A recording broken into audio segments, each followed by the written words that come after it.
The yarnless bind off, or loop through a loop bind off, is achieved by chain stitching the last row of knitting together.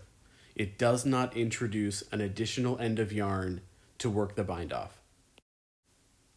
Before knitting the last row, turn the tension dial up at least 4 whole numbers. If you're already knitting at the top of the dial, you may need to manually draw back stitches in order to form large loops.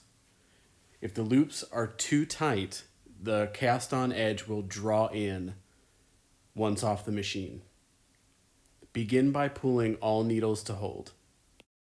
Begin this cast-on the side opposite the working yarn. Transfer the first stitch to the latch tool, holding the transferred stitch below the latch. Pick up one leg of the next stitch and pull it off of the needle. Draw the stitches through one another to form the beginning of the chain stitch.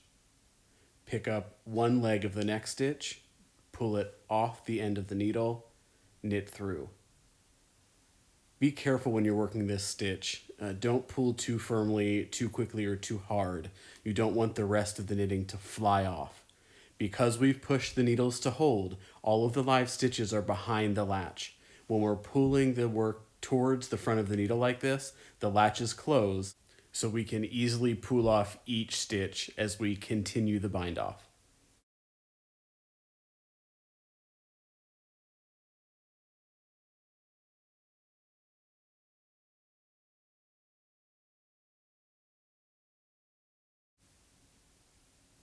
Once you've knit through the last stitch, pull a large loop and cut the working yarn.